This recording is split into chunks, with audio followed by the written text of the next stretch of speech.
Hello student, আজি মই ধতুৰা ভুলৰ কেনেকুৱা প্ৰেক্টিকেল কৰিব লাগে আৰু তাত কি অংশটো সেকশন বা কাটিব লাগে। সো প্ৰথমতে আমাৰ ফুলৰ অংশসমূহ ড্ৰ কৰিব লাগিব, তাৰ পিছত নাম দিব লাগিব আৰু কমেন্টছত লিখিব লাগিব যে ফুল পুংস্তবক আৰু স্ত্ৰীস্তবক। তাতে আমাৰ নাম্বাৰ এনেদৰে আছে যে প্ৰথমত যেতিয়া ডাইসেকশন কৰিব তাত আমি ডাইসেকশনত 1 নম্বৰ আছে আৰু এই ছবি আঁকি তাৰ নামবিলাক দিলে আমি আকৌ তাত 2 নম্বৰ আছে, অৰ্থাৎ 3 নম্বৰ। আৰু যেতিয়া আমি লিখিম পুংস্তবক আৰু স্ত্ৰীস্তবকৰ বিষয়ে তেতিয়া নাম্বাৰটো আছে 2 নম্বৰ। টোটালি আমাৰ আজি ধতুৰা ফুলৰ প্ৰেক্টিকেলত আমাৰ আছে 5 নম্বৰ। সো আমি 5 নম্বৰটো কেনেকুৱা পাব পাৰোঁ আহা ধুনীয়াকৈ প্ৰথমতে আমাৰ সেই ফুলটো এটা লৈ তাতে কাটিব লাগিব। মই কাটি ধুইছোঁ অলৰেডি আগতে। তাতে আমাৰ কাটি পেলাই আমি এইটো ঠিক এনেদৰে আঁকিব লাগিব, য'ত মই ইয়াতে আঁকিছোঁ যে এইটো হ'ল আমাৰ পাহি আৰু এইটো হ'ল আমাৰ ৰেণু দণ্ড বা এন্থাৰ। তাতে ঠিক এনেদৰে হ'ব, এইটো কাটি দেখুৱাব লাগিব। তাৰমানে কাটি নেদেখালে ইয়াতে 1 নম্বৰ এনে আমাৰ কি হ'ব, নাম্বাৰটো মাইনাছ হৈ যাব 1 নম্বৰটো। ঠিক আছে, তাতে যিমান পুংস্তবক আছে ইয়াতে 1 2 3 4 5 আৰু 6টা। টোটেল ইয়াতে চাব, ইয়াতো 1 2 3 4 5 এন্থাৰ্ছ। ৰেণুদণ্ড যোনটো আছে আমাৰ ইয়াতে, তাতে আমাৰ কি আছে 5টা আছে। কৰলাটোও 5টা আছে তাতে, কিন্তু ইহঁতে কি হয় পাহিবিলাক লগ লাগি আছে 1 2 3 4 5। So petals are united. আৰু এন্থাৰবিলাক কি হয়, ইয়াতে আমি 5টা এন্থাৰ আছে কিন্তু ইহঁতে ইউনাইটেড নহয়, ইহঁতে কি হয় বেলেগ বেলেগকৈ আছে। কিন্তু চাব এন্থাৰটো কি হয়, আমি যেতিয়া ওলাই আনিব খোজোঁ পুংস্তবক তেতিয়া কি হয় ওলাই নাহে, পাহিৰ লগত লাগি থাকে। এনেধৰণৰ পাহিক কি বুলি কয় ইপিপিটেলাছ বা দললগ্নি। এতিয়া আহা এইটো অংশত, এইটো হ'ল আমাৰ কেলিক্স। কেলিক্সটো কি হয় আমাৰ পেপাৰ দৰে হয়। কেলিক্সটো কি আছে আমাৰ 5টা আছে, ভালকৈ চালে আমাৰ 5টা কেলিক্স আছে। 5টা কেলিক্স কি হয় ইউনাইটেড হয়, চব লগ লাগি আছে। তাৰপিছত অভাৰিটো, তাতে আমাৰ স্ত্ৰীস্তবক চোৱা, এইটো হ'ল আমাৰ অভাৰি। অভাৰিটো কি হয় ইউনাইটেড হয়, তাত 2টা কি আছে আমাৰ কাৰ্পেল আছে। 2টা কাৰ্পেল কি হয় একেলগে লগ লাগি আছে, তাৰমানে স্ত্ৰীস্তবকত আমাৰ 2টা কাৰ্পেলছ আছে। So carpels are 2।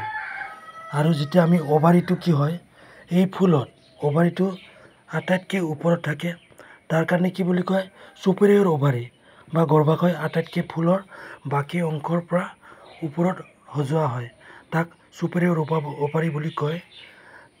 অভাৰিক যেতিয়া আমি কাটো তল সেকশন কৰি কাটো তেতিয়া আমাৰ ঠিক এনেদৰে দেখা যায়। অভাৰি 2টা লব থাকে, এটা ছাইডত আৰু এটা ছাইডত। ঠিক আছে, 2 লব অভাৰি। এতিয়া নাম্বাৰবোৰ আমাৰ আছিলে 1 2 2, টোটেল 5 মাৰ্কছ। তাৰপিছত এইবিলাক আঁকি কাটাৰ পিছত আমি আঁকিব লাগিব ঠিক এনেদৰে।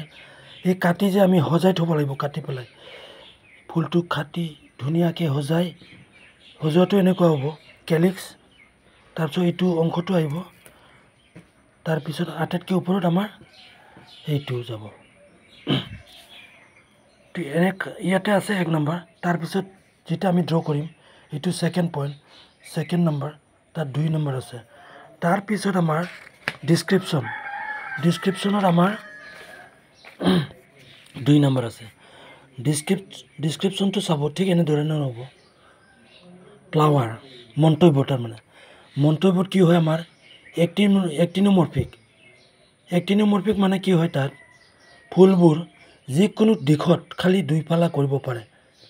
এটা দিশতহে খালি দুফালা কৰিব পাৰে, সমানভাৱে দুফালা কৰিব পাৰে, যিকোনো দিশত দুফালা কৰিব নোৱাৰে। তাৰমানে সেইটো কয় এক্টিনোমৰ্ফিক।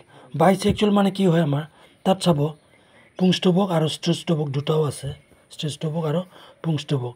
তাৰ কাৰণে ফুলটো হ'ল আমাৰ বাইছেক্সুৱেল। হাইপোগাইনাছ মানে আমাৰ অভাৰিটো কি আছিলে, চুপিৰিয়ৰ, আটাইতকৈ ওপৰত হাইপোগাইনাছ। পেণ্টামেৰাছ, তাক কেলিক্সটো চাবা, কৰলাটো চাবা আৰু এণ্টাৰটো চাবা, চব 5 পঞ্চম অৰ্থাৎ 5 numbers. So' they are call পেণ্টামেৰাছ। Complete মানে কি সম্পূৰ্ণ, তাত পুংষ্টৱক আৰু স্ত্ৰীষ্টৱক থকা ফুলবিলাক সম্পূৰ্ণ ফুল বুলি কোৱা যায়। এতিয়া অহা পুংষ্টৱক, ষ্টামেন 5 চাবা। পুংষ্টৱক আমাৰ কেইটা আছে চোৱাচোন, 1 2 3 4 5টা। তাৰ কাৰণে আমাৰ ষ্টামেন 5। ফ্ৰী মিনছ ইহঁতে এটাৰ লগত আন এটা লাগি থকা নাই, ইহঁতে ভিন্নকৈ বা বেলেগকৈ আছে, তাৰ কাৰণে এইটো ফ্ৰী বুলি কয়। Free and R equal in length চাবা, আটাইবোৰ পুংষ্টৱক একদম একে লেভেলত আছে, সমান লেভেলত আছে। So' they are called equal in length. Epipetalous আকৌ চোৱা, ইপিপিটেলাছ মানে কি, এণ্টাৰবিলাক পিটেলছৰ লগত লাগি থাকে। যেতিয়া আমি এণ্টাৰটো ওলাব খোজোঁ সি ওলাই নাহে, পিটেলছৰ লগত লাগি থাকে, তাৰ কাৰণে ইহঁতক কি বুলি কয়, ইপিপিটেলাছ। এণ্টাৰ আৰু এণ্টাৰটো চাবা ধুনীয়াকৈ, এণ্টাৰটো কি হয় আমাৰ বাইলভ হয়, মানে 2টা ভাগ কৰা আছে বাইলভ। এতিয়া আহা গাইনচিয়ামত, এই গাইনচিয়ামত কি আছে আমাৰ 2। এইটো আমি যদি ধুনীয়াকৈ কাটি চাওঁ, তাত 2টা কি থাকিব, কাৰ্পেল থাকিব, 2 কাৰ্পেলছ, চিংকাৰ্পাছ। যেতিয়া কাৰ্পেল একেলগে লগ লাগি থাকে, দি আৰ কল চিংকাৰ্পাছ। আৰু অভাৰী ইজ চুপাৰিয়ৰ, আৰু অভাৰী আটাইতকৈ ওপৰত থাকে। এতিয়া তাৰপিছত আমাৰ লিখিব লগাটো হ'ল ফ্ল'ৰেল ফৰ্মুলা। ফ্ল'ৰেল ফৰ্মুলাটো চোৱা, এইটো কি হয় আমাৰ, এইটো কমপ্লিট ফ্লাৱাৰ, আৰু এইটো হ'ল বাইছেক্সুৱেল, মেল আৰু ফিমেল। কেলিক্সটো কি আছে আমাৰ 5টা, এইটো চোৱা 5টা আছিলে, 5টা, কিন্তু কি হয় উইদিন ব্ৰেকেট দিছে, এইটো কি হয় ইউনাইটেড, মানে চব লগ লাগি আছে। কাৰ্পেল, কৰলাটো চা, কৰলাটো 5টা আছে ইউনাইটেড, আৰু এণ্ড্ৰচিয়াম 5টা আছে, কিন্তু পিটেলছৰ লগত লাগি আছে, এইটো তাৰ কাৰণে কেলিক্স এণ্ড এণ্ড্ৰচিয়া আৰ ইউনাইটেড। গাইনচিয়াম কি কৈছে ইয়াতে, গাইনচিয়াম 2টা আছে, তাত কিন্তু এটাই দেখা যায় লগ লাগি আছে, so' they R also' United.